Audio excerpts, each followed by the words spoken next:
ওই জল জমাটা ওটাও ঠিক হয়েছে, অ্যাस्थমার যে প্রবলেমটা ওটাও অনেকটা ঠিক হয়েছে। তারপর যখন দেখছি ওষুধেও ওনার কাজ হচ্ছে, এখন উনি একটু একটু করে বাইরেও বেরোন, মনে একটু সাহসও পান যে হয়তো উনি ঠিক হয়ে যাবেন।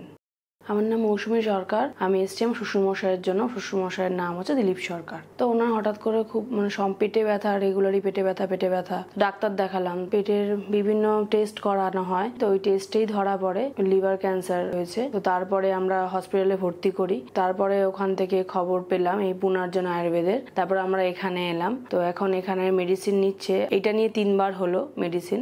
আগের তুলনায় যেভাবে আমরা ওনাকে নিয়ে এসেছিলাম তার তুলনায় উনি আগের থেকে বেটার। আগে ওনার শ্বাসকষ্ট তো হতোই, পেটে ব্যথা, রেগুলার জ্বর, তারপরে ওনার জল জমছিল, জল জমা থেকে পা ফুলে গেছিল। তো সেখান থেকে ওনার ওই জল জমাটা ওটাও ঠিক হয়েছে অনেকটা, আর ওনার অ্যাস্থমার যে প্রবলেমটা ওটাও অনেকটা ঠিক হয়েছে। আর আগে যেমন উনি একদম খেতে পারতেন না, কিচ্ছু খেতে ইচ্ছা করতো না, হাঁটা চলাও করতে পারতেন না, বাইরে বেরোতেন না। তারপর যখন দেখছি ওষুধেও ওনার কাজ হচ্ছে, আগের মতো সেই সমস্যাগুলো ওনার হচ্ছে না। তারপর এখন উনি একটু একটু করে বাইরেও বেরোন, মনে একটু সাহসও পান যে হয়তো উনি ঠিক হয়ে যাবেন।